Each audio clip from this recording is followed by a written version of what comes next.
हाय दोस्तों, आप सब कैसे हैं। आशा करते हैं आप सब बहुत अच्छे होंगे। दोस्तों आज बताने वाले हैं एनसीईआरटी क्लास 7 के बुक से साइंस का क्वेश्चन, जो चैप्टर का नाम है प्राणियों में पोषण। तो चलिए चलते हैं प्राणियों में पोषण चैप्टर से। बताने वाला है उसका कुछ ऑब्जेक्टिव है, तो आप लोग ध्यानपूर्वक देखिएगा और अच्छा लगे तो लाइक कमेंट और शेयर और सब्सक्राइब जरूर कीजिएगा। तो चलिए चलते हैं 1 नंबर क्वेश्चन की ओर। तो 1 नंबर क्वेश्चन में है, भोजन के कौन से अवयव का मानव में पाचन नहीं होता है। तो कौन से अवयव का, भोजन का ऐसा कौन अवयव है जो जिसको मानव नहीं पचा सकता है।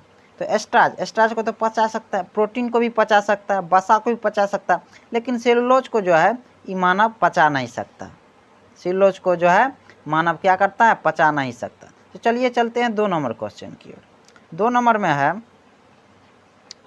कहता निगला हुआ भोजन का आहार नाल में नीचे की ओर किसके कारण जाता है। तो किसके कारण जाता है, तो भोजन नली की दीवार में मांसपेशियों का संकुचन के कारण जाता है। तो भोजन नली की दीवार में जो मांसपेशियों संकुचित होता है उसी के कारण जाता है। तो 3 नंबर क्वेश्चन की ओर चलते हैं। कहता पेट में मौजूद अम्ल के कार्य नहीं है। पेट में जो मौजूद अम्ल होता है उसका कार्य नहीं है, कार्य मतलब उसका काम नहीं है। तो चलिए चलते हैं, देखते हैं कौन है।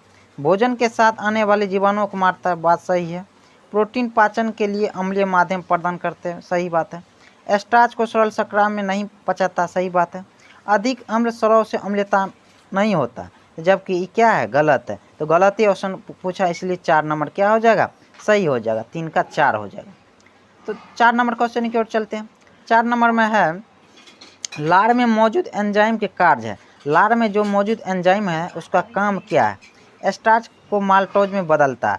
लार में जो एंजाइम मौजूद रहता है उसका काम है स्टार्च को माल्टोज में बदलना। 5 नंबर क्वेश्चन की ओर चलते हैं। 5 में है, निम्न में किसमें पाचन रस नहीं होता है जबकि वसा के पाचन में मदद करता है। पाचक रस उसमें नहीं होता लेकिन वसा के पाचन में सहायक होता है। तो वह है पीतरस। पीतरस है, जो ऑप्शन नंबर सी में है, मतलब 3 में है। 6 नंबर क्वेश्चन की ओर चलते हैं। 6 में है, भोजन का वह घटक जो जटिल है। भोजन का वह घटक जो क्या है, जटिल है। जटिल मतलब कठिन है, तो वह है वसा। वसा जो है भोजन का ऐसा पदार्थ है जो क्या है, जटिल है। 7 नंबर क्वेश्चन की ओर चलते हैं। शेषवा अवस्था में पहले समूह के जो दांत निकलते हुए कहलाते हैं। शेषवा अवस्था में जो हमको पहले दांत निकलता है उसको क्या कहते हैं, उसको अस्थाई दांत नहीं, आरंभिक दांत नहीं, बुद्धि दांत नहीं, उसको दूधवा दांत कहते हैं, मतलब दूध के दांत कहते हैं। ऑप्शन नंबर 7 का ऑप्शन नंबर 3 हो जाएगा, मतलब सी नंबर हो जाएगा। 8 नंबर क्वेश्चन की ओर चलते हैं। 8 में है, कौन सी पाचक ग्रंथि पाचक रस का स्राव नहीं करता। इसमें क्या है, नहीं करता, मतलब क्या क्वेश्चन निगेटिव पूछा है तो आंसर भी निगेटिव लेना है। आंत ग्रंथि करता, अग्नाशय करता, लार ग्रंथि करता है, मतलब यकृत नहीं करता। यकृत जो है पाचक ग्रंथि पाचक रस का स्राव यकृत नहीं करता। 9 नंबर क्वेश्चन की ओर चलते हैं। 9 में है, आहार नाल का वह कौन सा भाग है जिसमें भोजन का पाचन नहीं होता जबकि जल और लवण अवशोषण होता। क्या कह रहा, नहीं होता, भोजन का पाचन नहीं होता लेकिन जल और क्या है, लवण अवशोषित करता। तो छोटी आंत में क्या होता, भोजन का पूर्ण पाचन होता। मलाशय ई भी नहीं होगा, आमाशय ई भी नहीं होगा, लेकिन बड़ी आंत ऐसा है जिसमें क्या होता, भोजन का पूर्ण पाचन नहीं होता लेकिन क्या करता हो, खनिज और लवण अवशोषित करता है। तो इसका ऑप्शन नंबर 9 का ऑप्शन नंबर 3 हो जाएगा, बड़ी आंत। 10 नंबर क्वेश्चन को और चलते हैं। अमीबा में पोषण का तरीका है। अमीबा में जो है पोषण का तरीका है प्राणी संपोषण। अमीबा में पोषण का तरीका है प्राणी संपोषण। 10 का 3 नंबर हो जाएगा। 11 नंबर क्वेश्चन की ओर चलते हैं। हम कहता है, रूमिनेंट या जुगाली करने वाले प्राणियों का आमाशय कितने भागों में बांटा होता है। तो वह 4 भागों में बांटा होता है। तो जुगाली कौन कौन पशु करता है, जैसे गाय भैंस बकरी, ये सब पशु क्या करता है, जुगाली करता है। उसका आमाशय जो है 4 भागों में बांटा होता है, जो ऑप्शन नंबर 2 में है। 11 का ऑप्शन नंबर 2 हो जाएगा। 12 नंबर क्वेश्चन की ओर चलते हैं। 12 में है, 12 में है, रूमिनेंट में क्षुद्रांत, क्षुद्रांत कहते हैं छोटी आंत को, एवं बृहदांत, बृहदांत कहते हैं बड़ी आंत को, के बीच एक थैली नुमा रचना होती है जिससे क्या कहते हैं, अधनाल या सीकम कहते हैं, अधनाल या सीकम कहते हैं, जो ऑप्शन नंबर 2 में है, जो ऑप्शन नंबर 12 का ऑप्शन नंबर 2 हो जाएगा। 13 नंबर क्वेश्चन की ओर चलते हैं। 13 में है रूमिनेंट से सिल्लोज का पाचन होता है। तो सिल्लोज का पाचन किस में होता है? रूमिनेंट से, तो अधनाल में होता है, अंधनाल में होता है। 14 नंबर क्वेश्चन की ओर चलते हैं। उससे पहले ये क्वेश्चन है अजय सीटेट सहरसा का, जो कोसी प्रमंडल में सीटेट के लिए विख्यात है। 14 नंबर क्वेश्चन की ओर चलते हैं। अमीबा में भोजन का पाचन कहाँ होता है? अमीबा में भोजन का पाचन होता है खाद्य रसधानी में। अमीबा में जो भोजन का पाचन होता है वो खाद्य रसधानी में होता है। 14 का 2 नंबर हो जाएगा। 15 नंबर क्वेश्चन की ओर चलते हैं। 15 में है स्टार पीस। स्टार पीस कहते हैं तारा मछली को। तारा मछली के संदर्भ में निम्नलिखित में से कौन सा कथन सत्य है? सत्य है मतलब सही पूछ रहा, सही कौन है? तो ये दोनों में देखते हैं कौन सही है। कहता है इसका आहार कैल्शियम कार्बोनेट के कठोर कवच वाले जंतु होते हैं। बात सही है, ये भी सही है। बी में कहता है भक्षण के लिए कवच खोलने के बाद अपने मुख से आमाशय बाहर निकालती है तथा जंतु के कोमल भाग खाती है। ये भी सही है। तो इसके कूट में देखते हैं कौन ए बी दोनों सही है। तो ए बी कौन में है? तो 3 नंबर में है ए बी दोनों, मतलब ए बी दोनों क्या है?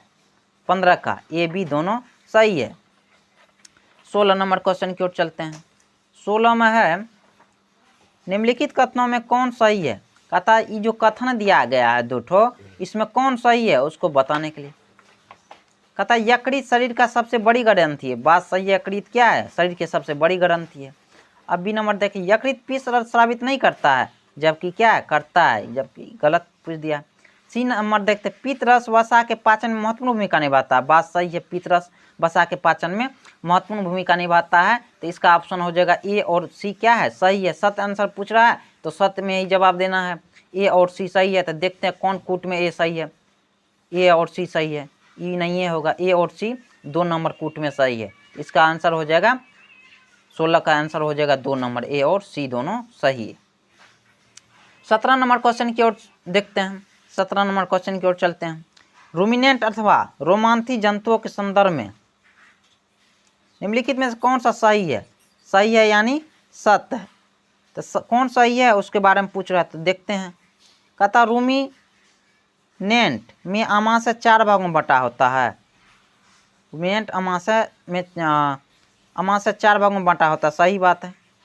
अब बी नंबर देखते हैं। रूमेन में भोजन का आंशिक पाचन होता है। बात सही है। रूमेन में भोजन का क्या होता है? आंशिक पाचन होता है, पूर्ण पाचन नहीं होता। बाद में जंतु इसे छोटे छोटे पिंडों के रूप में मुख में लाता है, तो इसे चबाता है। इसे रोमांथन या जुगाली कहते हैं। बात सही है। तो ए बी सी तीनों सही है। ए बी सी तीनों मतलब देखते कूट में, तो कूट नंबर 4 में ए बी सी तीनों सही है। तो इसका आंसर हो जाएगा ए बी सी तीनों।